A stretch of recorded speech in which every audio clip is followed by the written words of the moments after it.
자, 안녕하십니까. 네, 찬양 감사드립니다. 10여 년 전에 오기는 왔는데요. 이곳에 빈 땅이었을 때 왔던 기억이 있습니다. 부지를 보여주면서 건축 준비 중이라고 했던 기억이 있는데요. 저는 기억이 나는데 여러분들 기억이 안 나시죠? 네. 자신 있게요. 저희들도 건축 중인데요. 저희들도 이제 6월 달에 착공해서 내년 가을이면 입주를 합니다. 110억 정도의 공사비를 들여서 한 1,050평 정도 짓고 있습니다. 열심히 지하 1층을 파고 있습니다. 아마 조만간에 이제 골조가 올라갈 건데요. 그래서 이렇게 교회당을 보면 좀 새롭게 와닿는 것 같아요. 이렇게 두리번거리게 되고, 우리도 조금 있으면 이 정도는 아니겠지만 좀 더 아름다운 교회당으로 가지 않을까 생각을 하면서 기대하고 있습니다. 근데 요즘에 이렇게 생각드는 것이 눈에 보이는 교회당 건축이 중요한 것이 아니라 눈에 보이지 않는 진정한 교회에 대한 생각을 많이 하게 됩니다. 그래서 저희들이 이제 작년 6월에 건축하기로 결정하고 작년 8월에 건축 작정을 해서 진행을 하고 있습니다. 근데 너무 순조롭게 잘 되어지고 있어서 교회당 건축은 하나님이 이렇게 해주시는 거고, 우리에게 진짜 원하는 건축은 교회당이 아니라 교회당에 채워줄 진정한 신령한 교회 건축을 원하신다는 마음이 많이 듭니다. 요즘에 참으로 많이 말씀도 자주 하고 많은 교제 속에서 교회당 지어지는 것이 중요한 것이 아니라 교회 지어지는 것, 그래서 신령한 내면의 건축을 멋지게 해서 내년 가을에는 들어가자고 하고 있는데요. 새 교회당의 새 신앙으로, 새 교회당의 새 마음으로 들어가려고 노력하고 있습니다. 정말 그럴 겁니다. 교회당도 중요한 부분이지만 더 중요한 것은 우리잖아요. 우리의 아마 신앙의 모습일 겁니다. 그래서 주일의 시간은 참 좋은 시간인 것 같아요. 일주일의 시간을 마감하기도 하고 또 일주일을 시작하죠. 그래서 우리가 어떤 삶을 살았는지 말씀을 통해서 점검을 받는 것이 굉장히 필요한 시간입니다. 내 마음이, 내 생각이 새로워져야 나의 모습이 바뀔 겁니다. 변화가 쉽지는 않는데 하나님 원하시잖아요. 요즘에 가을이 되어서 단풍이 떨어지죠. 근데 단풍을 보면 저는 그 단풍 속에서 아름다움도 느껴지지만 그 나무의 처절함도 느껴집니다. 왜냐하면 단풍이 지는 이유가 고통이거든요. 혹독한 겨우살이를 통과해야만 되는 나무의 고통이에요. 수분을 차단하고 나뭇잎을 떨어뜨려야만, 내려놓아야만 그 다음 해에 부활할 수 있습니다. 다음 해까지 살기 위해서 처절한 고통이거든요. 수분을 차단하고 고통을 견디다 보니까 단풍이 지는 겁니다. 결국에는 다 내려놓고 추운 겨우살이를 통과해서 새로운 봄날이 되어서 부활하죠. 새롭게 태어나는 모습인데요. 어쩌면 우리도 주일의 시간은 그런 시간인 것 같아요. 우리가 이것저것 많은 것을 가지치기 하듯이 결정도 하고 결단도 내리고 때로는 나뭇잎을 떨어뜨리는 것처럼 우리가 많은 것을 내려놓아서 새로운 부활의 신앙, 새로운 변화의 신앙을 갖는 것이 필요할 겁니다. 주일의 시간에 말씀을 통해서 충분히 결단도 하고 마음을 정리하는 시간이 필요할 겁니다. 오늘 말씀을 잘 들으셔서 많은 분들이 새로운 결단이 일어나기를 바라겠습니다. 오늘의 주제가 뭔지 아세요? 오늘의 주제, 이해되지 않을 때. 이해 안 되죠? 제목이 이해되지 않을 때. 실은 이제 주님의 명령이 이해되지 않을 때라는 주제인데요. 우리가 줄여서 이해되지 않을 때라는 주제를 정했습니다. 제가 누가복음 19장 얼마 전에 읽으면서 제자들이 또 나귀 새끼 주인이 이해되지는 않았을 텐데 그대로 순종한 모습을 보았습니다. 그래서 그들이 이해되지는 않았지만 그대로 즉시 순종했을 때 역사가 일어났죠. 예수님의 예루살렘 성 입성할 때에 나귀 새끼를 타고 입성하셨는데요. 스가랴서 9장에 예언되어 있는 예언의 성취였습니다. 예수님의 십자가의 구속사의 역사를 이루게 되었습니다. 그들의 작은 순종이었지만 그 순종이 하나님 역사를 이루게 되었던 것을 생각하면서 이해되지 않지만 그들의 순종으로 말미암아 주님의 역사가 일어난 것처럼 오늘날 마지막 시대 우리도 이해는 되지 않지만 순종할 때 주님 역사가 일어날 것이라는 생각을 해보면서 묵상을 하게 됐습니다. 오늘 여러분들이 혹시 지나오면서 이해되지 않아서 이렇게 힘들어했던 부분이 있다면 오늘의 말씀을 통해서 이해되지는 않지만 순종할 수 있는 그런 마음이 생겼으면 좋겠습니다. 그런 마음으로 준비한 설교입니다. 기도하겠습니다.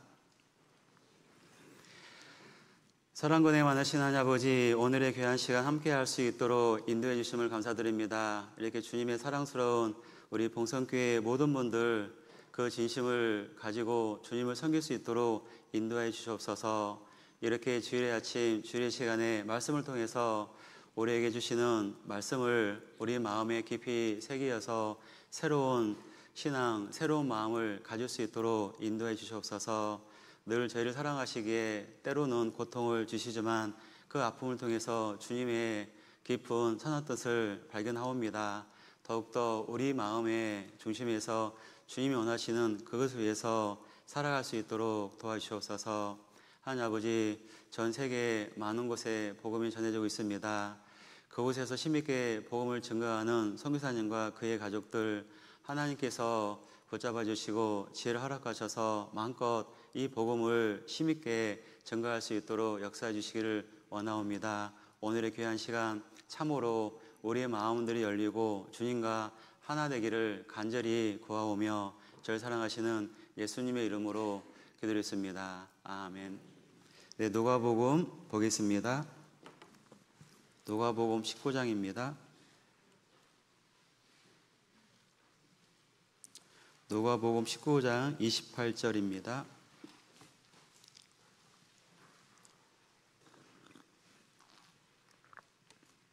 오늘의 본문 누가복음 19장 28절에서 38절입니다. 특별히 오늘의 본문은 이제 마가복음, 마태, 마가복음, 누가복음에 나와 있습니다. 예루살렘 입성의 그 장면 중에 한 부분을 말씀을 드릴 건데요. 아마 이제 이 부분을 보면 익숙한 단어가 나오는데요. 주께서 쓰시겠다 그 단어가 나올 겁니다. 그래서 아마 저도 그 부분을 가지고 설교한 적이 있었고 저도 그 단어가 많이 떠오르긴 하는데요. 오늘은 이제 그 부분을 강조하지는 않고 제가 처음에 말씀드린 것처럼 이해되지 않을 때라는 주제로 말씀을 준비했기 때문에 약간 다른 각도에서 말씀을 드리려고 합니다. 그래도 우리가 이 말씀 보면 첫 번째 와닿는 것이 주께서 쓰시겠다라는 단어일 겁니다. 그렇죠? 자연스럽게 익숙한 단어라서요. 그래서 주께서 쓰시겠다는 단어를 이렇게 잠깐 생각해 보면은 우리의 소유권이 내게 있지 않음을 알 수 있는데요. 저는 이제 이렇게 10월 첫째 주 전체 임원 모임 할 때에 그런 발표를 했는데요. 우리가 이제 인천 계산교 이름으로 활동하고 있는데 이제 내년 말이면 이제 새로운 교회당 입주하게 되면 이름을 개명하려고 합니다. 그래서 지금 인천 이제 계산동인데 계산동이 아닌 다른 동으로 이사 가기 때문에 계산교회라는 이름이 어울리지 않아서 이제 새로운 이름으로 이제 고민하다가 인천 북단에 있기 때문에 인천 북부교회로 개명하려고 이제 허락을 받고 준비 중에 있습니다. 아직은 개명이 안 됐는데요. 내년 뭐 말쯤 개명이 될 예정인데요. 그래서 올 이제 10월 첫째 주에 전체 임원모임 때 그런 말씀을 했습니다. 인천 계산교회가 이제 마지막이 되어지고 내년 2025년도는 인천 북부교회를 시작할 수 있는 원년 해인데 딱 20년이 되었습니다. 그래서 그런 표현했는데요. 지금 이 자리에 있는 모든 분들의 직분이 2024년 12월부로 다 내려놓습니다. 라고 말씀을 드렸어요. 여러분들은 직분이 12월 달에 다 내려놓고 2025년 1월 1일부로 인천 북부교회로 새로운 임원 직분을 교회에서 허락하겠습니다. 그런 표현을 했거든요. 10월, 11월은 직분을 내려놓는 그 기간이니까 다 기도하시고 직분 내려놓고 내가 어떻게 주님을 섬길 것인가 고민해보고 저한테 연락을 주십시오.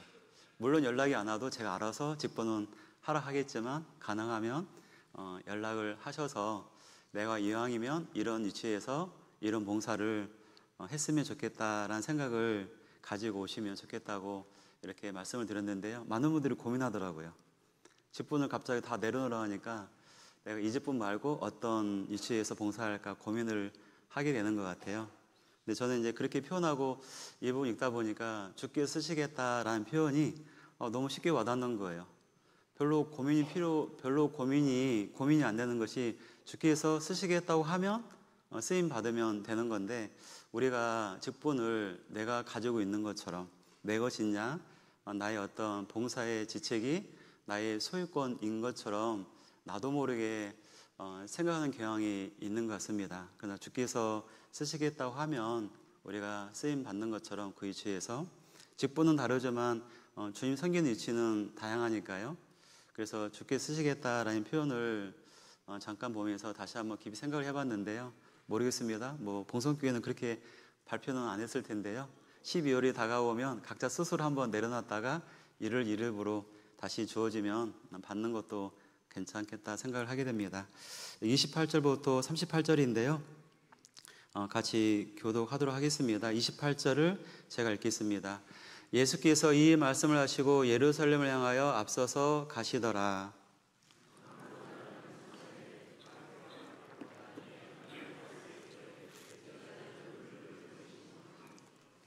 이르시되 너희 맞은편 마을로 가라. 그리로 들어가면 아직 아무 사람도 타보지 않은 나귀 새끼에 메어 있는 것을 보리니 풀어 끌고 오너라.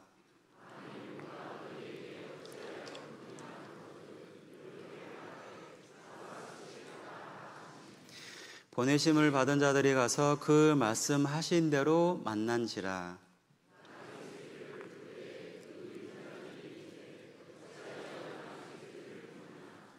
대답하되 주께서 쓰시겠다 하고,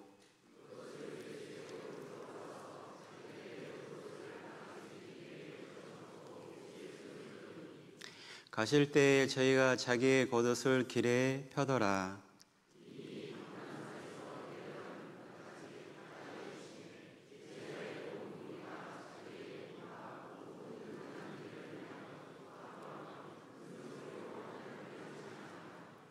가로되 찬송하리로다. 주의 이름으로 오시는 왕이여, 하늘에는 평하여 가장 높은 곳에는 영광이로다 하니. 여기까지입니다. 38절까지입니다. 더 읽고 싶으면 집에 가서 차근차근 읽으시면 되겠습니다. 근데 마지막 절에 잠깐 생각나는 게 보면 38절에 보면 가로되 찬송하리로다. 주의 이름으로 오시는 왕이여, 하늘에는 평하여 가장 높은 곳에는 영광이로다 하니 되는데요. 찬송하리로다. 그래서 마태복음이나 마가복음에 보면 호산나라는 표현을 하는데, 호산나라는 것은 우리를 구원하소서라는 표현인데, 물론 이제 거기에 구원은 약간 다른 의미가 포함되어 있습니다. 물론 우리가 영혼의 구원, 죄사함으로 말미암는 구원을 말하면 좋겠지만, 그들이 호산나 했을 때의 구원의 의미는 정치적인 해방의 구원을 말하고 있는 거긴 하지만요.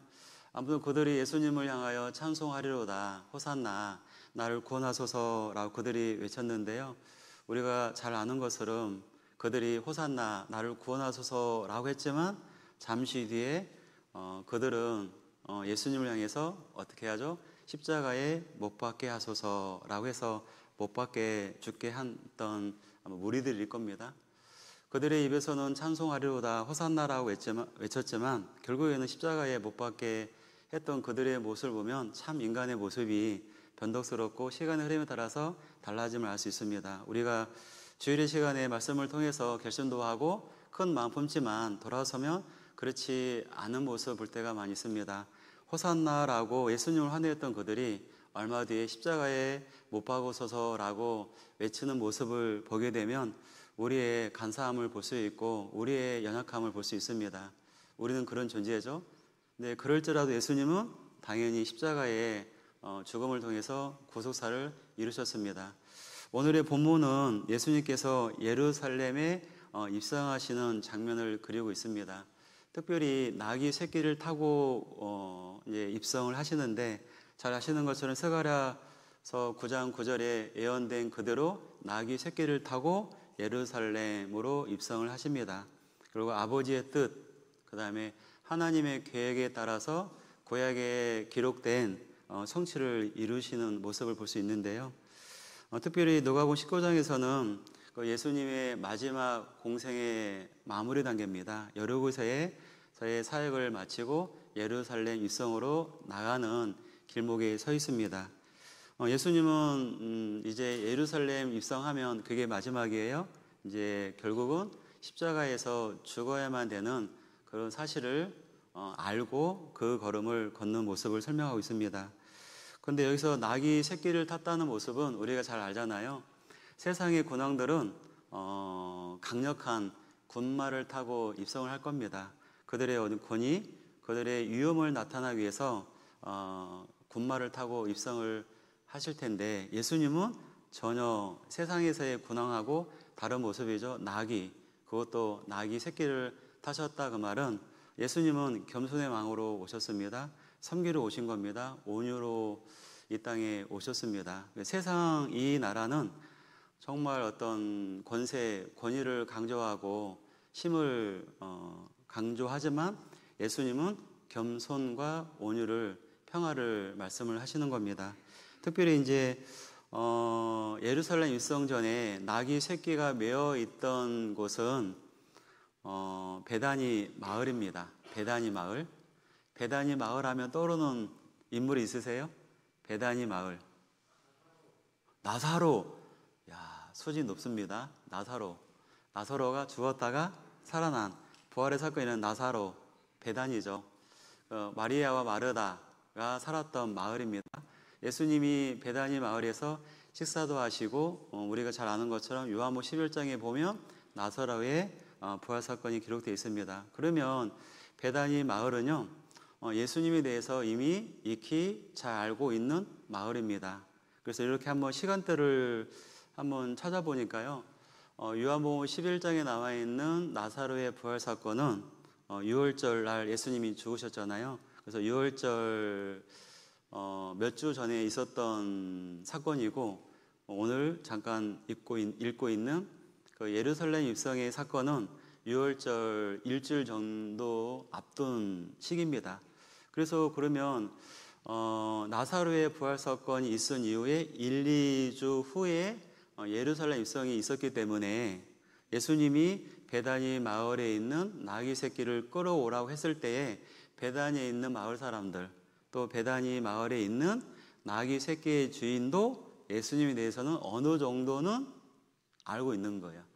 전혀 모르는 명령을 받은 게 아니라 어느 정도는 예수님에 대해서 알고 있는 겁니다. 그래서 예수님에 대해서 알고 있고, 어느 정도 믿고 있고, 어느 정도는 신뢰했던 사람이라는 것을 알고 있습니다. 물론 모든 것을 이해는 할 수 없었겠지만 예수님이 어떤 분인 것은 알고 있고, 예수님도 그러한 명령 내리면 충분히 순종할 수 있는 사람인 것을 알기 때문에 주께서 쓰시겠다 하라라고 말씀을 하신 겁니다.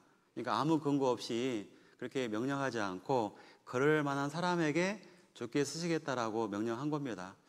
그럼 우리도 마찬가지일 겁니다. 우리가 갑자기 무조건 이해 안 되는 명령이 떨어지는 않을 겁니다. 우리가 어느 정도 구원을 받고 교회 안에 거하고 들었던 가르침이 있고, 우리가 교회 안에서 배웠던 말씀이 있고, 주님에 대해서 알고 있고, 교회도 어느 정도 이해하고 있고, 어느 정도 신앙과 믿음이 되어진 사람에게 거기에 갈맞는 명령을 내릴 겁니다. 주께서 쓰시겠다라고 말씀을 하고 있는 겁니다. 여기 30절에 보면 예수님이 제자들에게 이제 아직 아무도 타지 않은 어린 아기를 가져오라고 명령합니다. 30절에 보시면 이르시되 너희 맞은편 마을로, 즉 베다니를 말하고 있습니다. 그리로 들어가면 아직 아무 사람도 타보지 않은 나귀 새끼에 매어 있는 것을 보리니 풀어 끌고 오너라 라고 말하고 있습니다.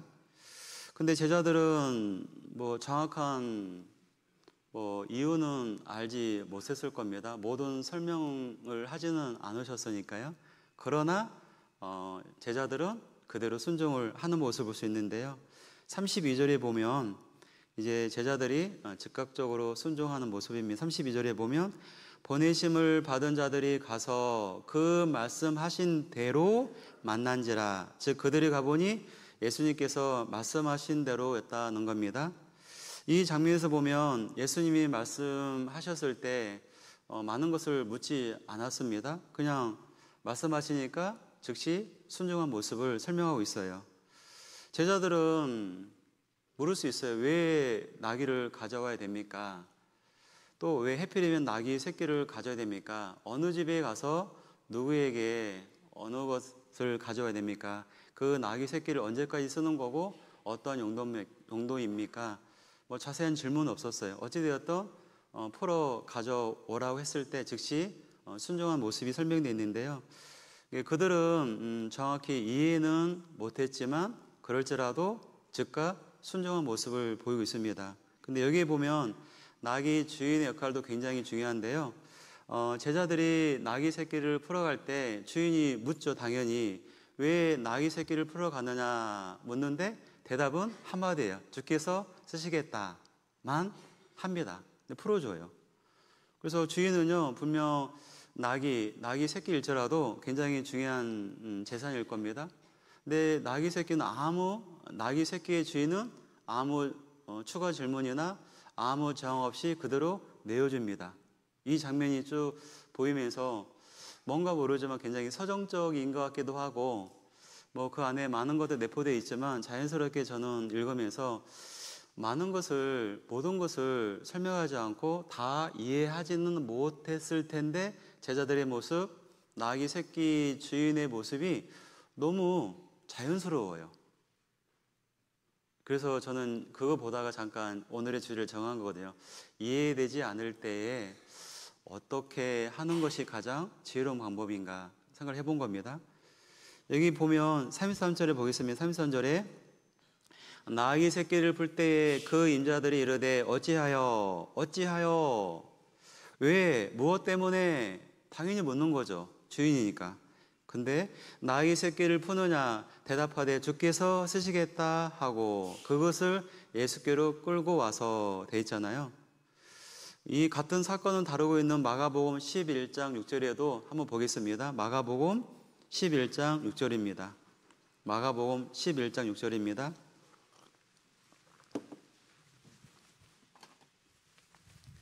마가복음 11장 6절입니다. 같은 사건을 다루고 있는 본문입니다. 마가복음 11장 6절에 보시면 제자들이 예수의 이르신 대로 말한데 이에 허락하는지라 그대로 내어주었다 그 말이잖아요. 여기 보면 제자들이 예수의 이르신 대로 말한데 이에 허락하는지라 다른 추가 질문 없죠. 이에 허락하는지라 그대로 내어주었습니다. 그런데 여기에서요 하나의 질문을 던지고 싶습니다. 나귀의 진정한 주인은 누구십니까? 저는 읽으면서 그 질문 해봤어요. 이에 허락하는지라 주인이 궁금했을 텐데 또 다른 질문을 던지지 않아요. 그냥 예수님이 쓰시겠다고 하니까 주께서 쓰시겠다 그 한마디에 그냥 이에 허락하는지라 여기에 질문이 필요한데요. 나귀의 진정한 주인은 누구십니까? 제가 물어봤습니다. 나귀의 진정한 주인 누구십니까? 주님이잖아요. 그래서 주께서 쓰시겠다 한 거예요. 나귀의 진정한 주인은 이 베다니 마을의 이 사람이 아니라 이 사람이 주인이 아니라 그들은 알고 있는 거예요. 이 나귀의 진정한 주인은 주님의 것이에요. 그러니까 주께서 쓰시겠다. 무슨 말이에요? 주인이 쓰겠다 그 말이에요. 근데 이 질문 속에서 우리는요 많은 것을 돌아볼 수 있어요. 우리의 순종, 우리의 헌신을 한번 볼 수 있습니다. 우리는 교회에서 많은 것을 요구할 수 있어요. 우리가 말씀을 통해서요 자연스럽게 말씀이 나에게 요구를 해요. 우리가 모임 중에 규제 가운데 나에게 많은 것이 부탁이 들어옵니다. 내적이든 외적이든. 그때 우리가 묻는 질문이 이래야 돼요. 진정한 나귀의 주인이 누구일까?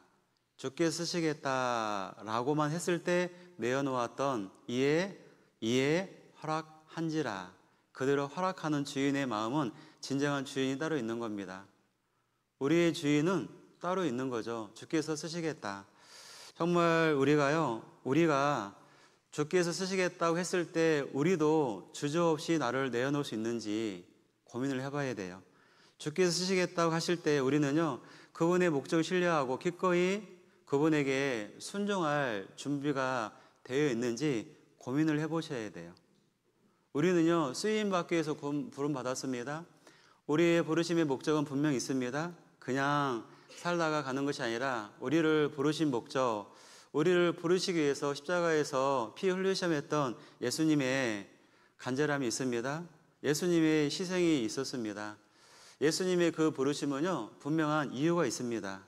우리의 삶의 목적이라고 하죠. 삶의 이유가 있는 겁니다. 분명 쓰임을 받아야 돼요. 쓰겠다고 주께서 쓰시겠다라고 명령이 내려갔는데 우리는요, 본성적으로 이해 안 되면 안 하려고 해요. 왜? 내가 왜 해야 되는데요?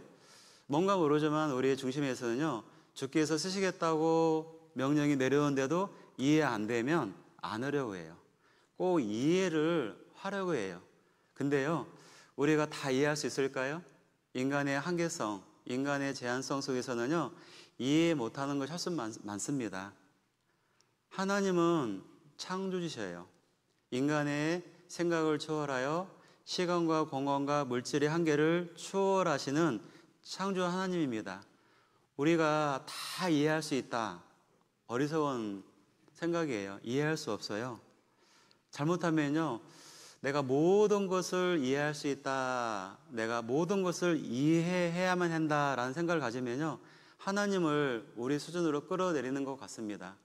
하나님을요, 다 이해할 수 없어요. 부분적인 이해고, 그다음에 일시적인 또 어떤 한 그 부분을 우리가 조금 알아가는 것이지 어떻게 다 이해할 수 있겠어요? 또 하나님이 다 설명하지도 않으셔요.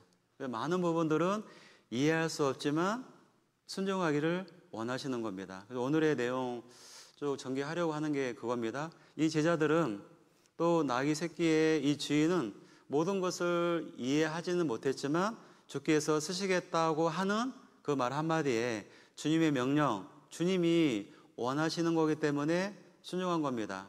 근데 알든 모르든 순종하니까 그것이 그 작은 순종이 결국에는 예수님의 구속사적인 그 사건을 이루게 했던 엄청난 역사에 참여되는 중용이 되었습니다. 우리도 그럴 거예요. 이해되지 않지만 나의 작은 순종, 나의 작은 헌신, 나의 내어드림을 말미암아 교회가 성장하고 주님의 귀한 복음이 전파될 겁니다. 우리를 통해서, 교회를 통해서 하시고자 하는 하나님의 거룩한 일이 일어날 겁니다. 우리의 작은 순종 때문에. 반대로 우리가 이해되지 않아서 내가 하지 않은 거역 또는 반역, 불순종으로 말미암아 주님 역사가 막히기도 하고 내가 아닌 다른 사람에게 쓰임받을 수 있는 기회가 넘어갈 겁니다. 그래서 참 이 질문을 해보게 돼요. 주께서 쓰시겠다고 할 때 우리가 어떠한 마음으로 준비되어 있느냐라는 것을 고민하게 돼 봅니다. 근데 오늘은 이제 제가 주제를 정해놓고 쭉 정리하다 보니까요, 정말 이해되지 않을 때예요. 우리 첫 번째는 하나님의 섭리에 순종할 줄 알아야 됩니다. 이해되지 않을지라도 그 상황이 정확히 보이지 않을지라도 하나님의 섭리인 것을 알고 하나님의 섭리에 순종할 수 있는 마음이 필요합니다. 특별히요, 예수님은 하나님 뜻에 따라서 겸손하게 나귀 새끼를 타시고 예루살렘에 입성하셨습니다. 그리고 죽기까지 복종하셔서 십자가에 죽으셨습니다. 그로 말미암아 구원이 완성이 되었습니다. 그럼 예수님은 우리에게 본을 보셨어요. 아버지 뜻을 따라서 기꺼이 순종하셨습니다. 그것 때문에 복음이 전파가 될 수 있는 기원이 되었던 겁니다.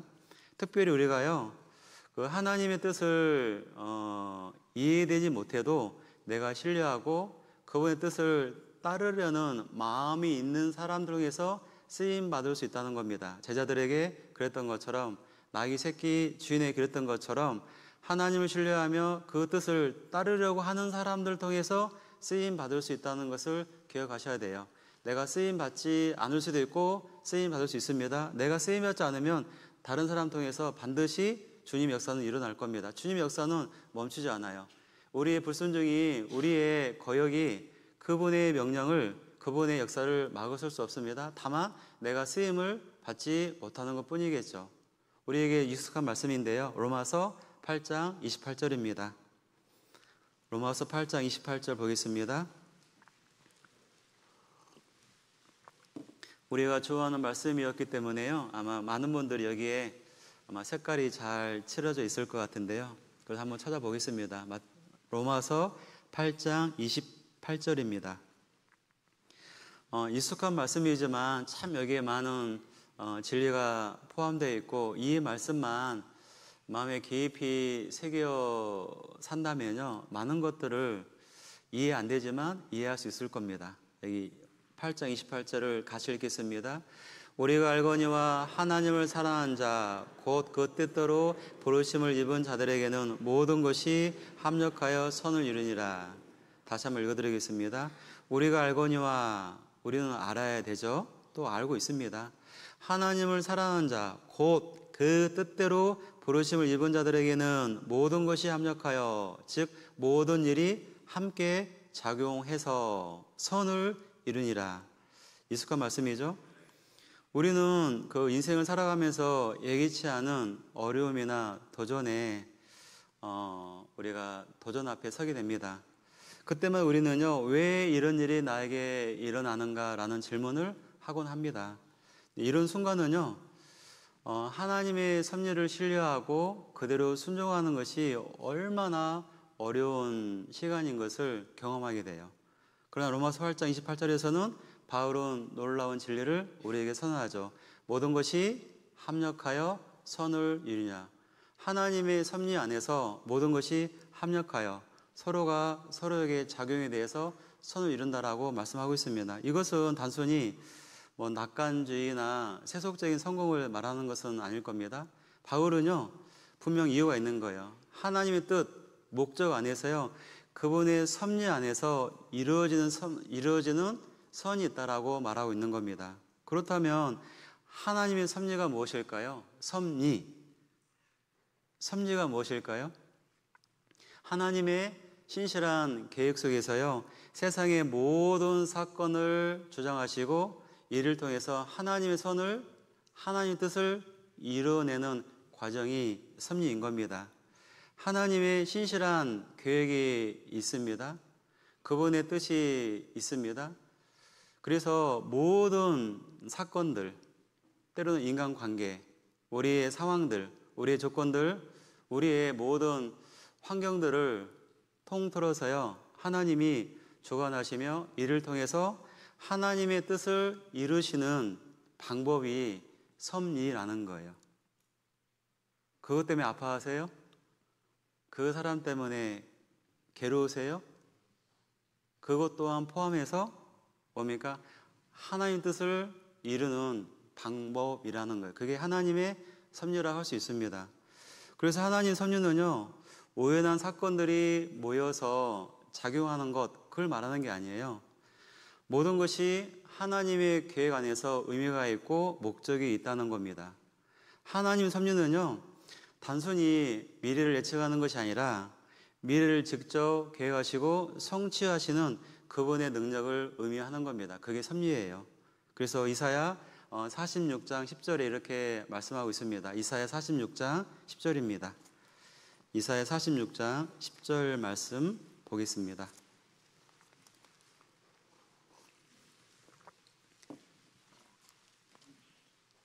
이사야 46장 10절입니다. 내가 종말을 처음부터 고하며 아직 이루지 아니한 일을 애초부터 보이고 이르기를 나의 모략 즉 나의 계획이 설 것이니, 여기 중요한 것이 나의 모략이 설 것이며 하나님의 신실한 계획이 반드시 이루어진다는 얘기입니다. 이거는 진리죠. 이 말씀은 하나님의 말씀이 맞습니다. 나의 모략이 설 것이니 내가 모든 기뻐하는 것을 이루리라 하였노라. 내가 하고자 하는 모든 일을 다 이룰 것이다 라고 말하죠. 다시 보면 나의 모략이 설 것이니 내가 나의 모든 기뻐하는 것을 이루리라 라고 말씀하신 겁니다. 이 말씀을 통해서 우리는요, 하나님이 과거에 그 다음에 현재뿐만 역사하는 것이 아니라 미래의 모든 것을 알고 미래의 모든 것을 주관하고 있음을 알 수 있습니다. 그래서요, 우리의 삶에 일어난 모든 것들이 우연의 과정, 우연의 연속이 아니라 하나님의 섭리 안에서 하나님의 섭리 아래에 있다는 것을 우리는 확신하고 믿을 수 있는 겁니다. 그래서 하나님의 섭리 안에서 순종해야만 되는 위치에 있는 겁니다. 우리의 위치가 그래요. 우리는 피조물이죠. 피조물은 뭐냐면 의존적인 존재예요. 창조주 하나님을 의존해야만 살 수 있는 위치에 있는 자들이 피조물이잖아요.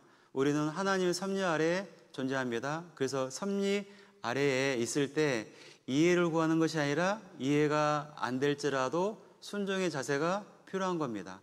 근데 놀라운 것은 그 섭리는 하나님의 계획이고 그 계획은 하나님의 선이라는 거예요. 그러면 우리가요, 또 생각해 볼 수 있는 게 뭐냐면, 그렇다면 우리는 왜 하나님의 섭리에 순종해야 할까요? 세 가지를 정리했는데 첫 번째는 뭐냐면 하나님의 섭리는 선하시기 때문입니다. 너무 다행이죠. 하나님의 섭리는 선하셔요. 얼마나 감사해요? 모르겠어요. 순간순간은 고통이 있고 혼란만 가중하면 선해 보이지 않을 수는 있겠죠. 우리의 삶 가운데 하나님의 섭리라고 우리가 받아들이지만 그 안에 고통이 혼란만 가중되면 선하게만 보이지 않을 겁니다. 그 괴로움 속에서 많은 고민이 될 겁니다. 근데 중요한 것은 선하다는 거예요. 그래서 하나님의 섭리에 순종해야 하는 첫 번째 이유는요, 그것이 선하기 때문입니다. 그래서 앞서 본 것처럼 로마서 8장 28절에 모든 것이 합력하여 선을 이룬다라고 말씀을 하셨습니다. 근데 여기서 말한 선은 그 세속적인 성공이나 물질적인 풍요로움을 말하는 것이 아닙니다. 바울이 말한 선은 뭐냐면 그 하나님 뜻이 이루어지고 그분의 영광이 드러나지는 것, 그게 선이에요. 그분의 뜻이 이루어지고 그분의 영광이 드러나는 것을 선이라고 말하고 있는 겁니다. 내게는 고통이요, 내게는 괴로움이지만 그것이 하나님 뜻이 이루어지고 그분의 영광이 나타내어지는 거라면 그게 선이라는 거예요. 우리는 물질적인 풍요로움을 모르겠어요. 세속적인 무엇을 추구하다 보니까 그것이 선으로 보이지 않지만 바울이 선언하는 선은 무엇이에요? 주님의 뜻이 이루어지고 주님이 드러나는 것, 그분의 영광이 나타내어지는 것이 선이라고 말하고 있는 겁니다. 그 아픔이, 그 눈물이 내게는 고통이지만 그것이 주님의 뜻이 이루어지는 거고 그것이 주님의 영광이 드러나는 거라면 선이라는 거예요. 그것을 우리가 한번 경험 필요하죠. 물론 그거는 다양한 경험 속에서요, 조금씩 알아가는 거죠. 에레미야 29장 11절에서도요, 하나님은 이렇게 말씀하십니다. 에레미야 29장 11절입니다. 뒤로 넘어가서요. 에레미야 29장 11절입니다. 에레미야서 29장 11절에 보시면 29장 11절 나 여호와가 말하노라 너희를 향한 나의 생각은 내가 아나니 재앙이 아니라 곧 같이 읽겠습니다. 평안이요 너희 장래의 소망을 주려는 생각이라. 여기 보면 너희를 향한 나의 생각은 내가 아나니 재앙이 아니라 곧 평안이요 너희 장래의 소망을, 그 다른 번역본들 보니까 희망이라는 번역으로 많이 되어 있는데요. 소망, 희망입니다. 너희 장래의 소망을, 즉 희망을 주려는 생각이라 라고 말씀하셨는데요. 하나님의 섭리는 언제나요, 우리에게, 특별히 구원받은 우리에게요, 평안과 희망을 가져다 준다는 겁니다. 그래서 우리가 당장은 그것이 내게 고통이 될 수 있지만 궁극적으로는 그것이 우리에게 선을 이룬다라고 말씀하시는 겁니다. 그래서 우리는요, 하나님의 섭리는 선하다라는 믿음 속에서 확신을 가지고 그분의 인도하심에 순종할 수 있는 마음의 자세가 필요할 겁니다. 두 번째는요, 하나님의 섭리에 순종해야 되는 두 번째는 하나님의 섭리는 완벽하십니다. 그죠? 완벽하셔요. 그것이 완벽하기 때문에 순종하는 겁니다. 나의 계획은 완벽하지 않을 수 있고 나의 진로 방향이나 내가 추구하는 그 모든 것이 완벽하지는 않을 겁니다. 철저하게, 세밀하게, 친밀하게 계획을 세우고 구체적인 행동을 추구해도요, 우리가 그 모든 것이 완벽하기는 어려울 겁니다. 근데 하나님 섭리는 완벽하시다는 겁니다. 완벽하지 않는 인생을 사는데 하나님 섭리에 순종하면 완벽한 인생을 살 수 있습니다. 지금은 그게 어려움이 주어지지만 궁극적으로는 그것이 선으로 연결된다는 것을 알 수가 있고 결국은 그것이 완벽했구나라는 것을 알 수 있을 겁니다. 저도 얼마 전에 이렇게 모두회를 통해서 어떤 청년 한 명이 간증을 하는데 참 감사했어요. 제가 사실은 인천 계산에 작년에 갔기 때문에 모든 분들을 파악하고 있는 건 아닙니다. 아직도 대신방 중인데요. 근데 아무튼 작년에 이렇게 어떤 분의 자매님의 조모임 때 간증을 듣는데 참 마음이 슬펐죠. 아팠어요. 저런 고통을 가지고 저런 핍박 속에서도 수년 동안의 삶을 살고 있구나라는 생각하니까 참 아팠어요. 근데 의외로 또 밝은 표정도 보니까 감사도 했고, 그러고 한 1년쯤 지났는데요. 이제 군대 갔다 왔던 아들이 이제 이번에 모두회 때 그 엄마의 아들이 이제 간증하는데 너무 감동이었어요. 그 작년에 그 자매님이 그 구원받지 않은 남편 때문에 어려워하는 핍박을 받는 그런 것을 쭉 들었는데요. 근데 이번에 1년 가까이 지나서 그 자매님의 아들이 군대 갔다 와서 간증하는데 그 내용을 쭉 설명하는데 그것 때문에 정말 가정의 불화 때문에 괴로움이 있었는데 그로 말미암아 구원을 받게 되는 것을 간증을 하더라고요. 그리고 그것 때문에 엄마를 더 깊이 사랑할 수 있고 또 오히려 아버지에게도 복음을 전하고자 하는 마음이 간절해졌고 그래서 정말 감사한 게 모르겠어요. 수년 동안 오랜 세월 동안의 핍박 속에서 고통의 연속이었지만 궁극적으로는 선으로 갚아주시려고 하는 하나님의 로드맵이 보이니까요. 너무 감사했어요. 저러다가 아니에요. 저렇게 하면 아버지도 구원받고 다 나오겠구나라는 이렇게 희망찬 어떤 그림이 그려졌는데요. 너무 감사했어요. 하나님은요, 완벽하셔요. 모르겠어요. 순간순간 당장 그 구간에 있을 때는 너무 아프니까 원망스럽죠. 때로는 불평도 올라오기도 하고. 그런데요, 놀라운 것은 하나님의 섭리는 완벽하시다는 것을 기억하십시오. 이런 생각을 해봤어요. 불평이 왜 나올까요? 불평이 왜 나오는 것 같아요? 참 불평 많죠? 왜 불평이 나올까요? 그 원인을 가만히 생각하니까요, 하나님을 신뢰하지 못하는 마음에서 비롯되는 겁니다. 다른 말로 하나님의 섭리는 완벽하지 않아. 하나님의 섭리는 선하지 않다라는 암묵적인, 그죠? 믿지 않는 불신의 마음에서 불평이 나올 겁니다. 우리의 마음의 중심에서요, 하나님의 섭리는 선하고 그분의 섭리는 완벽하다는 게 확신이 가 있으면 힘들다고 말할 수 있어요. 괴롭다고 슬퍼할 수 있어요. 네, 불평, 불만은 하지 않을 겁니다. 그래서 어쩌면 불평, 불만이라는 것은 암묵적으로요, 하나님이 옳지 않다라는 것을 말하는 것 같습니다. 그렇죠? 여러분의 불평이 그렇다는 거예요. 여기 보면 이사야 55장 8절과 9절에서 하나님은 이렇게 말씀하십니다. 이사야 55장, 또 앞으로 가서 이사야 55장 8절입니다. 이사야 55장 8절에 보시면 이사야 55장 8절 9절입니다.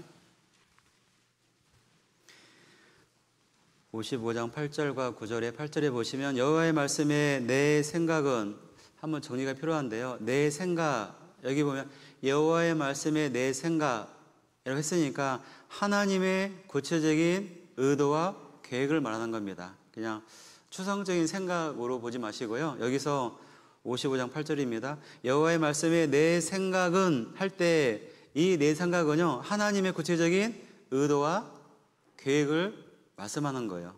그래서 다시 볼게요. 여호와의 말씀에 내 생각은 너희 생각과 다르잖아요. 하나님의 의도, 하나님의 구체적인 계획은 달라요. 근데 잘 보이지 않을 뿐이에요. 내 길은, 또 내 길도요, 하나님의 역사하심의 방식이라고 할 수 있어요.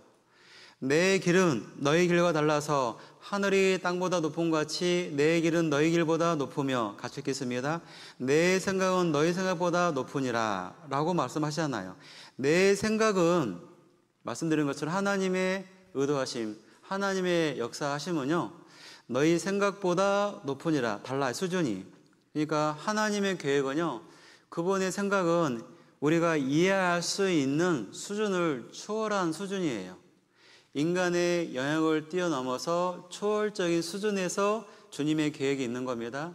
그게 주님의 나의 생각, 나의 길이라고 설명을 하신 거죠.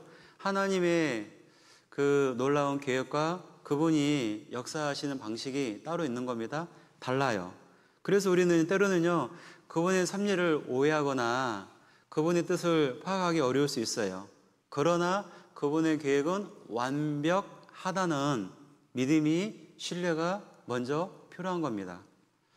우리는요, 굉장히 제한된 시각으로 바라보고 삽니다.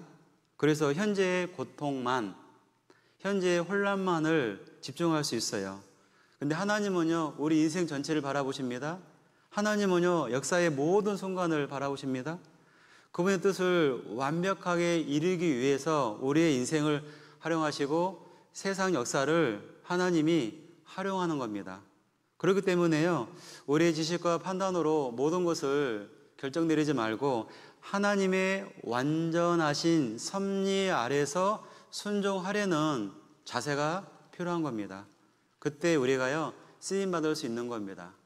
세 번째는요, 마지막으로 하나님 섭리에 순종해야 되는 이유는, 그 섭리는 나를 향한 하나님의 사랑의 표현입니다. 그 섭리를 가만히 보면 결국 나를 향한 하나님의 손길, 나를 향한 하나님의 사랑의 표현이었음을 알 수 있을 겁니다. 하나님은요, 우리를 사랑하시기 때문에 우리가 아파할 거 알면서도 허락하는 겁니다. 하나님이 허용할 수밖에 없는 이유가 있는 겁니다. 그렇게 해야만 우리가 성장하고, 그렇게 함으로 말미암아 하나님을 깊이 사랑할 수 있고, 그렇게 해야 더 많은 영혼을 품을 수 있고, 우리의 신앙이 성숙할 수 있고, 우리의 믿음이 깊이가 생기기 때문에 한 차원 다른 점프할 수 있는 믿음의 정도를 주기 위해서 허락할 수밖에 없는 하나님 마음을 헤아릴 수 있는 마음도 필요할 겁니다. 하나님의 그 섭리는요, 나를 향한, 우리를 향한, 우리 교회를 향한 사랑의 표현인 것을 우리가 기억하셔야 돼요. 그래서 히브리서 12장 6절 말씀에서 우리가 알죠? 사랑의 매가 등장하죠. 히브리서 12장 6절입니다.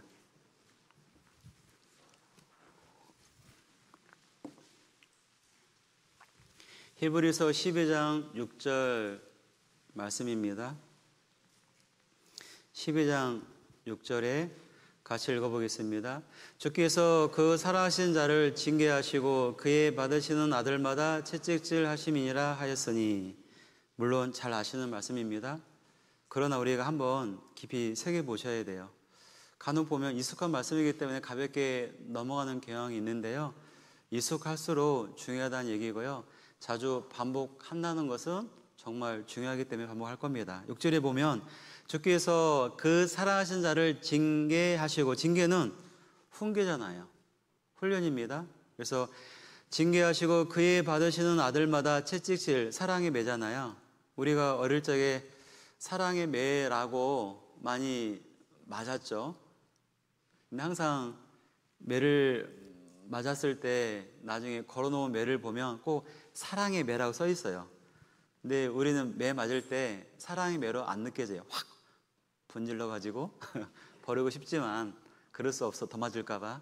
근데 아무튼 사랑의 매라고 적혀 있는 그 매로 우리가 맞았잖아요.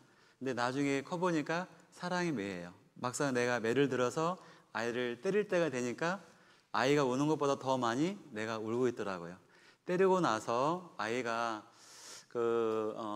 울다가 자는 모습을 보는 아빠의 마음은 더 메어져요. 다 경험하셨잖아요. 아이가 우는 것보다 더 많이 울고 있는 나를 보면서 어릴 적에 그 사랑의 매 같지 않은 사랑의 매였는데 나중에 보니까 그게 정말 사랑의 매였음을 알 수 있었던 것처럼, 여기도 보면 주께서 그 사랑하신 자, 조건이 있어요. 아무나 그렇게 때리지 않아요. 그 사랑하신 자를 징계하시고 그의 받으신 아들마다 채찍질 하심이니라 하셨으니 라고 되잖아요. 우리는 하나님의 섭리 아래서 고통을 겪기도 합니다. 그것은 하나님의 사랑의 표현이라는 겁니다. 사랑의 매예요. 하나님은 우리가 더 성숙하고 하나님 형상을 닮아갈 수 있도록 사랑의 매를 대시는 겁니다. 고난 속에서요, 그 사랑을 신뢰하고 고난 속에서 그 섭리를 기꺼이 순종할 수 있는 그 신앙이 반드시 필요할 겁니다. 성경 속에 보면은요, 그 섭리에 순종한 사람들이 굉장히 많이 열거되어 있습니다. 그래서 성경 속에서 하나님 섭리에 순종했던 인물을 잠깐 보려고 하는데요. 첫 번째는 요셉이 떠올랐어요. 여러분도 아마 그랬을 것 같아요. 저 첫 번째 인물이 요셉. 하나님의 섭리에 순종했던 인물 누굴까 한번 찾아봐야겠는데 첫 번째가 요셉이었어요. 우리가 아는 것처럼 요셉은 하나님 섭리에 순종했던 인물 중에 대표적 인물로 우리가 말할 수 있을 겁니다. 그의 삶은 굉장히 억울한 고난의 순간의 연속이었습니다. 어떻게 형들이, 물론 이복 형이긴 하지만 동생을 팔아먹어요? 노예를 어떻게 팔 수 있어요? 또 너무하시죠. 열심히 해서 가정 총무가 되어서 성실하게 살아가는데 또 보디발 아내의 유혹을 피한 것 뿐인데 그의 거짓말 때문에 억울하게 옥살이를 하게 되는, 너무 억울하잖아요.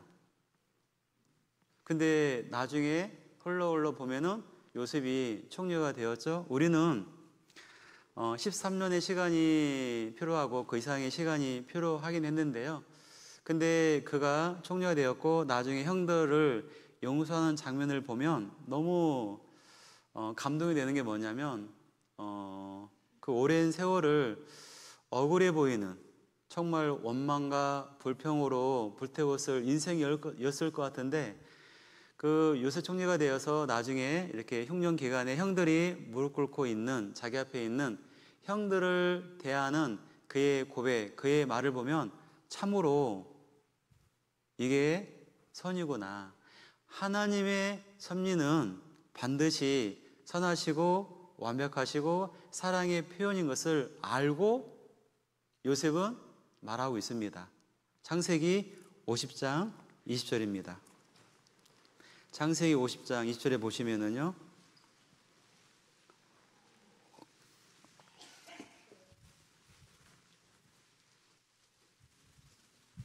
창세기 50장 20절에 보시면 50장 20절입니다. 같이 읽어보겠습니다. 당신들은 나를 해하려 했으나 하나님은 그것을 선으로 바꾸사 오늘과 같이 만민의 생명을 구원하게 하시려 하셨나니. 여기에 보면 당신들은 다 형들이죠. 요셉이 형들이 이렇게 말하고 있는데요. 정말 믿음의 간증이에요. 아마 요셉의 이런 어떤 고백, 이런 말들은 정말 하나님 들으실 때 정말 감동이었을 거예요. 근데 요셉이 이런 말 할 때 감동이 되었던 것처럼 마지막 시대에 우리가 이 땅에서 이런 요셉처럼 고백을 하고 말을 한다고 하면 그것도 감동일 겁니다. 근데 이 감동은 그 하나님 섭리를 정확히 이해했기 때문에 이렇게 말을 할 수 있는 거예요. 억지로 시적인 표현을 한 게 아니라 직접 마음에 경험이 된 하나님의 섭리가 이와 같구나라는 것을 알게 되었기 때문에 중심에서 진심으로요 이런 말이 나오는 겁니다. 이 진정한 고백이죠. 2절에 보면 당신들은 나를 해하려 하였으나 해치려고 하였으나 하나님은 이 표현이잖아요. 요셉이 한 하나님이 있어요. 요셉이 하나님을 어떻게 보느냐? 하나님은 그분은 그것이 뭐예요? 악한 거잖아요. 나를 해치려고 했잖아요. 나를 억울하게 만들었잖아요. 정말 종살이하고 옥살이하게 만들었잖아요. 정말 나에게 고통이요 눈물이 슬픔이었잖아요. 그런 인생이었잖아요. 근데요, 그것을 선으로 바꾸사. 그럼 하나님 어떤 분이에요? 그것을 선으로 바꿀 수 있는 하나님이에요. 요셉의 하나님은 그것을 선으로 바꾸시는 하나님의 섭리는 선하시며 완벽하시고 사랑의 표현인 것을 익히 알고 있는 겁니다. 하나님을 정확히 직시하고 있는 나의 하나님은 이런 하나님이다라는 거예요. 여러분들 자녀들에게 만약에 이렇게 교제하거나 이렇게 모르겠어요. 교제할 때 나의 아버지 하나님, 나의 하나님 이런 하나님이다 라고 말할 때 어떻게 표현하세요? 나의 하나님은 이런 하나님이다. 내가 살아보면서 많은 굴곡이 있었고 많은 고통도 있었지만 내가 시간을 흘러서 지금 와서 보니까 나의 하나님은 이런 하나님이다 라고 고백하는데, 이렇게 고백할 수 있으면 그분은 성공적인 신앙생활을 하고 있는 겁니다. 하나님은 그것을 선으로 바꾸사 오늘과 같이 만민의 생명을 구원하게 하시려 하셨나니 라고 말하잖아요. 요셉의 말에서 우리는요, 그의 삶의 모든 고난과 어려움이 결국 하나님의 섭리 안에서 선을 이루기 위한 과정이었음을 고백하는 거예요. 놀랍죠? 그의 고통, 그의 아픔, 이 모든 것을 종합해서요, 결국에는 궁극적으로는 하나님이 결국 하나님 섭리 안에서 선을 이루기 위한 과정이었다라고 표현하는 겁니다. 너무 아름다운 간증이죠. 그래서 요셉의 순종은요, 하나님의 계획을 이루기 위한 중요한 도구가 되었던 겁니다. 하나님의 일을 성취하기 위해서 반드시 요셉의 순종이 필요했고, 요셉의 순종을 낳게 했던 것은 하나님의 하나님의 섭리가 무엇인지를 보았기 때문에 가능한 겁니다. 두 번째 인물은요, 욥이 떠오르죠. 욥. 하나님의 섭리에 순종했던 인물 중에 욥이 떠오를 거예요. 욥은 극심한 고난을 겪었습니다. 근데 그 극심한 고통은 더 가중되었던 것은 이유를 알 수가 없어서, 내가 이렇게까지 고난받을, 징계받을 죄는 안 지은 것 같은데, 정말 악에서 떠난 자라 했잖아요. 그렇죠? 악에서 떠난 자라라고 하나님 평가를 받았습니다. 정말 하나님을 경외한 자, 정말 선을 추구했던 그 인물인데요, 온몸에 악창이 들었습니다. 10자녀가 죽었습니다. 모든 재산이 사라졌습니다. 아내가 저주합니다. 얼마나 억울해요. 내가 하나님 어떻게 섬겼는데, 정말 죄를 멀리했는데, 하나님을 경외하는 삶을 살았는데 인생 끝에 이렇게 징계받는, 이렇게 고통받는 삶으로 마감되는 건가? 왜 내게 이런 고난이? 그런 의구심이 있었죠. 이유를 알 수 없어서. 알 수 없죠. 욥기 1장에 보면 천상에서의 회의가 나오잖아요. 천상에서의 회의를 땅 아래에 있는 욥이 어떻게 알아요? 천상에서의 회의 속에서 마귀와 하나님 대화 속에서 마귀에게 잠깐 시험을 허락하심으로 고난이 주어진 거잖아요. 그게 천상에서의 이야기잖아요. 어떻게 알아요? 하나님의 생각, 하나님의 계획, 하나님의 섭리, 하나님의 의도가 천상에서 이루어지고 있는데 지상에 있는 욥이 어떻게 알아요? 근데 하나님 끝까지 이유를 자세히 설명하지 않고 마무리돼요. 그런데 욥은 알게 되었거든요. 그것이 하나님의 선이었고, 그 선은 선하고, 그 선은 완벽하며, 그 선은 나를 향한 사랑의 표현이었다는 것을 결국 알게 되었다라고 욥기 42장에서 그의 고백이 기록되어 있습니다. 그러면 우리가 1장에서 2장에서 머무르는 것이 아니라 42장의 결론이 필요한 겁니다. 우리에게는 1장, 2장, 3장, 4장 갈 겁니다. 나중에 42장 결론이 우리에게 주어질 겁니다. 아직 42장 안 오셨죠? 모르겠어요. 어떤 사건은, 어떤 갈등은, 어떤 문제는 욥기 42장에 왔을 거고, 또 어떤 것은 아직은 진행 중이고, 어떤 분들은 욥기 2장을 겨우 지금 힘들게 경험이 있을 겁니다. 근데 중요한 것은 욥기 42장이 있다는 얘기입니다. 모든 사람들에게는 욥기 42장이 주어지기를 원하는 하나님의 마음이 있는 겁니다. 그래서 욥이 욥기 42장 2절에 보면 욥은 하나님께 이렇게 고백합니다. 욥기 42장 2절입니다. 욥기 42장 2절입니다.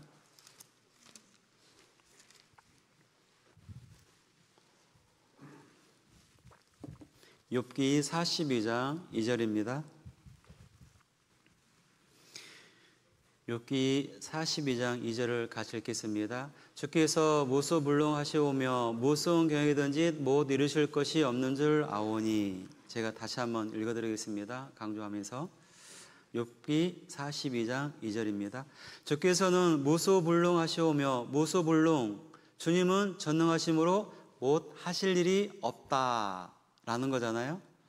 먼저 무소불능이라고 그랬어요. 전능하시기 때문에 못 이루실 일이 없어요. 그러니까 욥에게 고통을 주고 욥의 고통을 충분히 해결할 수 있는 분이에요. 하나님이 해결 능력이 없어서 고통을 준 것도 아니고 마귀와의 어떤 그런 대항을 하면서 힘이 없어서 어쩔 수 없이 마귀의 시험을 허락한 것도 아니란 얘기예요. 주께서는 무소불능하시오며 무슨 경영이든지, 무슨 경영이잖아요. 어떤 계획이죠? 이게 섭리잖아요. 무슨 경영이든지 못 이루실 것이 없는 줄을 세 글자 아오니, 여기에 방점을 찍고 싶은데요. 아오니, 안다가 이제 제가 알게 되었습니다. 이제 깨달았습니다. 이제 알았습니다. 그 얘기예요. 아노니, 이제 알았다는 거예요. 이 고백을 통해서 우리는요, 욥이 비록 고난 속에 있을지라도 하나님 섭리가 완벽하고 선하시며 나를 향한 사랑의 표현이었음을 그는 고백하는 거예요. 특별히 보면 아오니, 이 표현이 참 마음에 와닿는데요. 욥이 결국에는 알게 되었다 그 말인 거예요. 아는 신앙이어야 돼요. 깨닫게 되었습니다. 욥기 42장이 쉬운 건 아니에요. 욥기 42장까지 걸어온 시간이 1년이 걸렸습니다. 물론 이제 이 사건은 그렇고 개인적으로는 몇 달, 몇 년 그 이상의 시간이 필요할 수 있는데 결국 아오니, 제가 이제 알게 되었습니다. 그래서 귀로 듣는 신앙이 아니라 이제 눈으로 배웠나이다 라고 고백한 것처럼 귀로 들었던 신앙이 아니라 눈으로 보는 신앙. 귀로 듣는 것과 눈으로 보는 것은 확연히 차이가 나잖아요. 100번 들어도 한 번 보는 훨씬 낫죠. 아름다운 단풍을 아무리 설명해도 귀로 듣는 것보다 한 번만 단풍 보면 아름다운 단풍을 우리가 알 수 있는 것처럼 여기서 아노니 그 말은 정말 안 거예요. 이제 제가 알게 되었습니다. 이제 압니다. 알기 전에는 때로는 하나님에 대한 불편한 마음이 있었거든요. 내가 이렇게까지 징계받을 죄를 안 지었는데 정말 하나님께 나갈 수 있으면 내가 변벽하리라. 하나님께 나의 입장을 다 말하고 싶다고. 하나님이 내 앞에 있으면, 하나님께 나갈 수 있으면 하나님께 나의 억울함을 정말 말하고 싶다고 할 정도로요, 탄식의 소리는 냈습니다. 근데 그때는 몰랐기 때문에. 근데 지금은 아노니, 이제 알게 되었습니다. 내가 이해하지 못하고 내가 원하는 스타일은 아니고 내가 원하는 때에 들어준 건 아니지만 하나님이 나를 향한 하나님 섭리는 정말 선하시고 완벽하시고 사랑의 표현이었구나라는 것을 이제 알게 되었다라고 그는 고백하고 있는 겁니다. 이 고백이야말로 믿음의 고백이요, 신앙의 고백이죠. 이런 감정들이 울려 퍼지는 것, 이게 진정한 찬양일 겁니다. 제가 서두에 말씀드린 것처럼 호산나라고 그들은 외쳤죠. 그 민중들은, 그 이스라엘 백성들은 호산나, 나를 구원하소서라고 입으로는 외쳤지만 그들의 모습은 얼마 뒤에, 잠시 뒤에 그 입으로 십자가에 못 박게 하소서라고 그들이 외쳤습니다. 그들의 찬양, 호산나, 그들의 찬송은 진정한 찬송이 아니었어요. 우리도 마찬가지죠. 우리가 말씀을 듣고 모임 중에 은혜로운 간증을 할 수 있습니다. 어떤 분들은요, 정말 간증을 잘해요. 제가 듣기에도요, 거의 사도 바울급이에요. 사도 바울 저리 가라 간증이 흘러나오는데요. 죄송합니다. 그러나 간증이 간증으로 그치지 않고 그게 삶으로 연결된다면 정말 사도 바울답겠죠. 근데 간증이 간증으로만 끝나지 않는, 그 입술의 찬송이 입술에 머물지 않고 행위로 나올 수 있는, 그러나 우리가 아는 것처럼 그 제자들과 그 다음에 나귀 새끼 주인은 말로 한 게 아니라 실제 움직였죠. 실제 나귀 새끼를 내어드렸죠. 그들의 찬송이 진정한 찬송이고 그들이 호산나라고 부를 수 있을 겁니다. 그들에게 구원이 임하는 거죠. 우리가 이렇게 욥처럼 우리가 정확히 알 때에 진정한 찬양이 되고, 이 찬양을 우리가 부를 때 나를 통해서 호산나가 이루어질 겁니다. 많은 사람들이 나를 통해서 나를 구원하소서 하는 것처럼 구원의 길로 인도가 될 겁니다.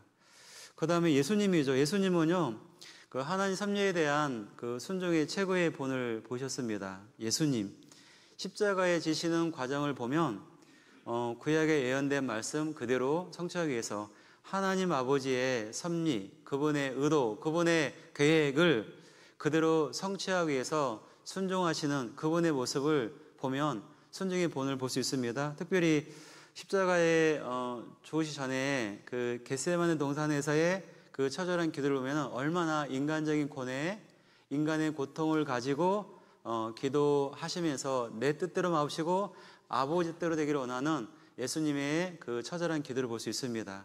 그게 순종의 최고의 본이 되었죠. 그분의 순종의 본이 결국 구원을 낳았고 그 구원이 우리에게 연결되었습니다. 우리도 순종의 본을 따라 순종을 하게 될 때 또 나를 통해 새로운 구원 역사가 이루어질 겁니다. 근데요, 왜 나를 통해서 구원이 안 일어날까? 왜 나에게 전도의 열매가 더딜까? 혹 돌아보세요. 내가 순종하지 않는 나의 신앙 때문에 그런 것이 아닌가? 정말 예수님처럼 십자가를 지시기 위해서, 예수님처럼 십자가에서 죽으셔서 구원을 완성하기 위한 하나님의 계획을 성취하고자 하는 그 열망 속에서, 처절한 기도 속에서 자기를 내려놓는, 인간의 고통을 감당하는 주님의 마음이 내 마음과 너무 결이 다르기 때문에 전도 역사가 멈춰 있지는 않는지 한 번쯤은 돌아볼 필요가 있을 겁니다. 마태복음 26장 39절입니다.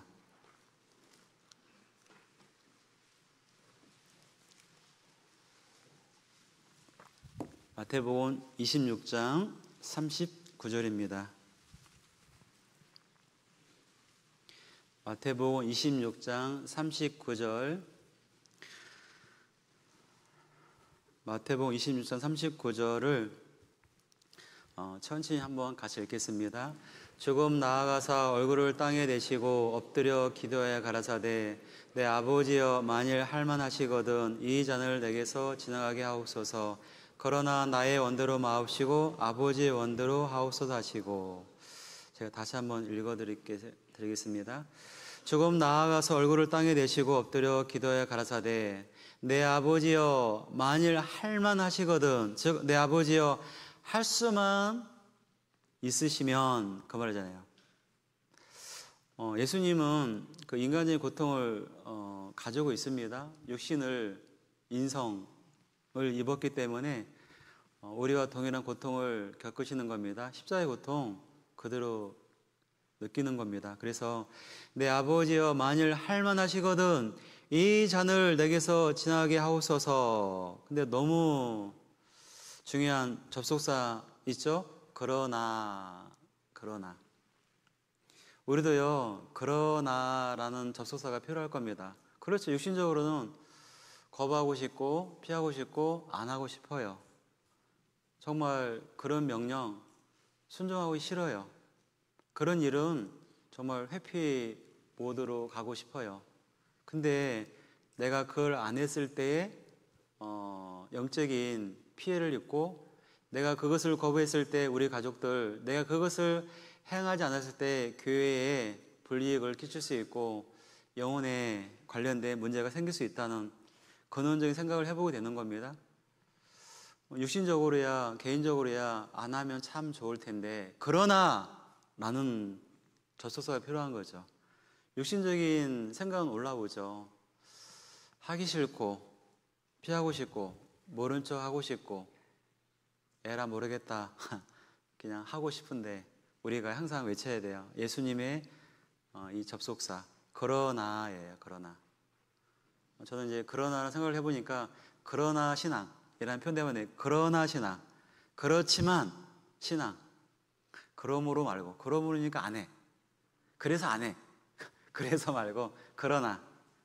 그래서 그러나 나의 원대로 마옵시고 아버지 원대로 하옵소서. 얼마나 아름다운 표현이에요.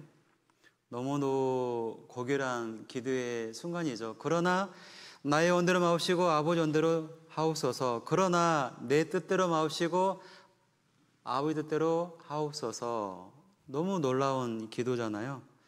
그의 기도의 결과가 우리에게 구원을 가져왔습니다. 더 나아가 우리의 이러한 기도가 나를 통한 많은 구원의 역사가 일어날 겁니다. 그래서 순종이 무엇인지 한번 생각을 해보는 겁니다. 이러한 순종이 구원의 역사가 이루어진 것처럼 우리가 말씀에 주님의 명령이 이해되지 않지만 다 헤아리고 다 내가 파악이 안 되긴 하지만 때로는 내가 원하는 스타일, 내가 원하는 길이 아니긴 하지만 그러나 내가 이 길을 걸어야만 나를 통한 구원의 역사, 나의 신앙에 영적인 유익이 있다는 것을 알고 그러나를 외치고 걸을 수 있는 그 마음의 자세가 분명 필요할 겁니다. 그럼 우리가 중요한 게 우리의 삶에서 그 하나님의 섭리를 순종해야 된다라고 말씀을 드렸는데요. 순종해야만 하는 이유를 쭉 말씀을 드렸습니다. 또 순종했던 인물들의 결과도 보았습니다. 순종해야 되겠죠. 그러면 그 하나님 섭리를 순종할 수 있는 방법이 뭘까요? 그냥 방법 논적인 거. 하나님 섭리를 순종해야만 되는 이유는 알았습니다. 또 순종한 사람들의 결과의 사례도 우리는 보았습니다. 그러면 이제 어떻게 하면 그 섭리에 순종한 삶을 살 수 있을까요? 첫 번째는요, 당연하죠. 기도와 말씀, 묵상입니다. 하나님 섭리를 이해하고 그 뜻을 순종하기 위해서는요, 기도와 말씀의 묵상이 필수적입니다. 기도를 통해서요, 그분의 뜻을 구하는 거고, 말씀을 통해서 그분의 계획을 깨달아가는 겁니다. 그래서 시편 119장 105절 말씀에서 주의 말씀은 내 발의 등이요 내 길의 빛이니이다. 주의 말씀은 이라고 정확히 말하죠. 주의 말씀은 내 발의 등이 되는 겁니다. 내 길의 빛이 되어주시는 겁니다. 내 발, 내 길이잖아요. 우리는 걸어가야 돼요. 오늘도 걷고 있고 내일도 걸어가야 돼요. 근데 우리가 걷는 이 길은요, 어두운 세상이에요. 어두움이 있는 세상입니다. 죄악이 그 유혹이 있는 세상입니다. 주의 말씀은 내 발의 등이요 내 길의 빛이니이다. 그 말씀이 나에게 등이 되고 빛이 되어져야 그 어둠 속에 헤매지 않고 방황하지 않고 길을 잃지 않고 좌로 우로 치우치지 않고 걸을 수 있는 겁니다. 주님이 나를 향해서 하시고자 하는 거룩한 목적에 부합되는 삶을 살기 위해서는 주의 말씀은 내 발의 등이요 내 길의 빛이 되어 주셔야 됩니다. 그래서 기도로서 그 뜻을 구하고 말씀을 통해서 목적을 깨닫는 그 과정이 필요하기 때문에 기도와 말씀 묵상은 꼭 필요한 겁니다. 두 번째는요, 인내와 신뢰예요. 하나님 섭리에 순종하기 위해서는요, 인내와 신뢰가 필요합니다. 인내가 필요한 거예요. 우리의 시각으로는요, 하나님의 계획이 정말 더디게 느껴지기도 하고 불완전하게 느껴질 겁니다. 하지만 하나님은 언제나 그 뜻을 이루고 계시다는 거예요. 그래서 우리는요, 인내가 필요해요. 신뢰가 필요한 겁니다. 인내와 신뢰는요, 신앙생활의 중요한 키워드예요. 인내를 해야 되고 신뢰를 해야 된다. 그 말은 뭐예요? 믿는다 그 말이에요. 믿으니까 인내할 수 있는 거예요. 믿으니까 신뢰할 수 있는 거예요. 무엇을요? 하나님 섭리가 선하시고 완벽하시고 나를 향한 사랑의 표현이라는 것을 우리가 믿을 때 인내할 수 있으며 신뢰할 수 있을 겁니다. 믿음의 영역이에요. 믿음이 약해서, 믿음이 적어서, 믿음이 부족해서 인내할 수 없을 겁니다. 그래서 우리가요, 믿음이 굉장히 필요한 부분인데요. 믿음이 있는가? 내 자신을 시험하고 확정하라고 말씀하셨는데요. 우리가 믿음이 있으면 인내할 수 있어요. 힘들지만. 믿음이 있으면 신뢰할 수 있어요. 괴롭지만. 히브리서 10장 36절입니다. 히브리서 10장 36절입니다.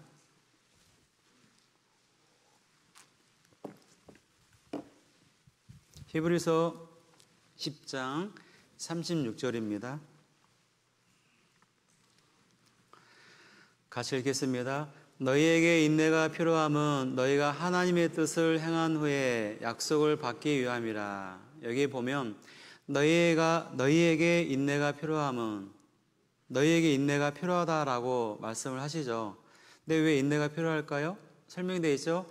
너희가 하나님의 뜻을 행한 후에 약속을 받기 위함이라. 즉 하나님의 뜻을 행한 후에 그 약속을 받기 위해서는 인내가 필요하다는 거예요. 인내와 왜 필요해요?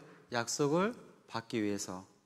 그래서 우리가요, 인내하며 그 다음에 하나님의 때를 기다릴 때 그분의 섭리에 순종할 수 있는 겁니다. 세 번째는요, 교회 안에서의 격려예요. 그러니까 교제죠. 교제 가운데 우리가 격려가 필요합니다. 나 홀로 살 수 없는 세상이죠. 하나님이 교회를 두시고 교회 안에 형제 자매를 두신 이유는 서로에게 격려할 수 있도록. 우리는 서로 비판하고 서로 비난하는 관계로 주신 게 아니라 서로 상호 의존적인 관계로 주신 겁니다. 그분의 부족함을 내가 채워주고 나의 부족함을 이분이 채워주는 상호 의존적인 관계로 주신 거죠. 그 다름을 인정하면 마음이 넓어집니다. 다름을 인정하지 못하는 사람들은 마음이 좁아져요. 다르죠. 종류대로 만들었잖아요. 물론 그런 종류는 아니지만 같은 사람의 종이지만 같은 사람 안에서도 굉장히 다르잖아요. 그러니까 다름, 차이를 인정할 수 있어야 마음이 넓어져요. 그 다름을, 차이를 인정하지 못하는 것 때문에 굉장히 좁아지는 겁니다. 사실은 그 다른 것 때문에 아파하고 다른 것 때문에 내가 비난하고 있으면 사실 내가 좁아져 있는 겁니다. 내 마음이 좁아져서 그렇게 보이는 겁니다. 사람 마음은 참 놀랍잖아요. 사람 마음을 좁히면 바늘 구멍도 안 들어갈 겁니다. 사람 마음을, 우리의 마음을 넓히면 우주를 품을 수 있고 하나님까지 품을 수 있는 넓은 마음이 됩니다. 그 넓은 마음으로 대하면 왜 못 품겠어요? 다름을, 그 차이를 인정할 수 있는 그 마음이 필요하죠. 우리는요, 교회 안에 형제 자매로 거하는 것은 서로 격려하고 서로 사랑할 수 있는 관계로 주신 겁니다. 히브리서 10장 24절입니다. 뒤에 히브리서 10장 24절입니다. 같이 읽어보겠습니다.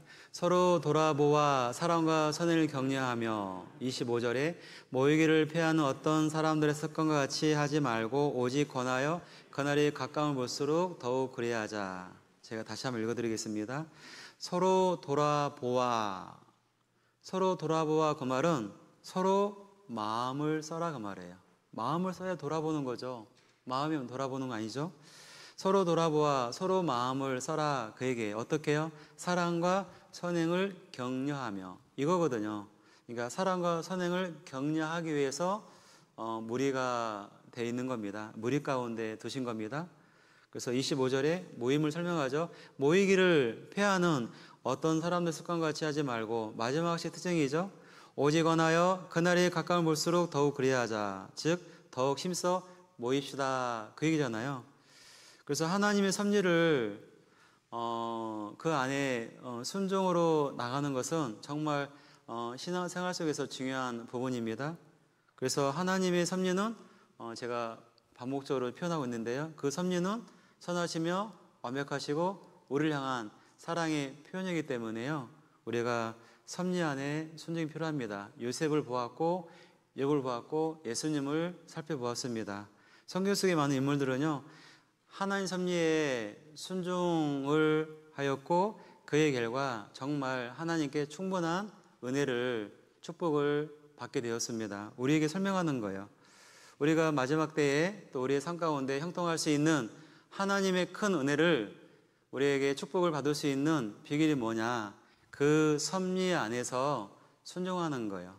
우리가 이해가 안 될 때라는 주제인데요. 이해가 안 될 때에도 순종할 수 있는 진정한 순종이에요. 내가 이해가 돼 순종하는 것은 자연스러운 거고요. 이해가 안 되는데도 불구하고 순종할 수 있는 것은 믿음이거든요. 그게 신앙 아닙니까? 우리 신앙생활, 믿음의 생활이 다 이해돼서 살아가는 겁니까? 아니죠. 이해가 안 될지라도 비록 나에게 불리하고 차마 내가 걷기 싫어하는 그 코스일지라도 주님의 뜻인 것을 알기에 순종하는, 그것이 믿음의 길이요 신앙의 길일 겁니다. 그것이 아름다운 것이죠. 나의 유익이 아니라 주님의 영광을 위해서, 교회의 이익을 위해서 하나님 영광이 드러나는 글이기 때문에 순종하는 그 모습이 진정한 아름다운 모습입니다. 그래서 우리가 이해되지 않을 때에도 순종할 수 있는 그 마음을 가지고 오늘도 내일도 걷는다면 여러분들은 최고의 신앙으로 살아가는 여정을 마무리할 겁니다. 아시겠죠? 네, 기도하겠습니다. 사랑과 은혜 많으신 하나님 아버지, 오늘의 귀한 시간 함께 할 수 있도록 인도해 주심을 감사드립니다. 이렇게 이해되지 않을 때에도 하나님 섭리에 대해서 순종할 수 있는 거룩한 마음을 주시옵소서. 그래 더욱더 영적인 이익과 주님의 영광이 드러날 수 있는 교회가 되게 하여 주시옵소서. 더 많은 영혼들을 주님께 인도하는 저희들 되게 해 주시옵소서. 그 영혼을 사랑하고 하나님의 사랑을 품을 수 있도록 인도해 주시기를 원하옵니다. 또한 우리의 마음 가운데서 참으로 중요한 본질을 추구할 수 있는 하나님의 계획에 집중할 수 있는 그 마음을 주시옵소서.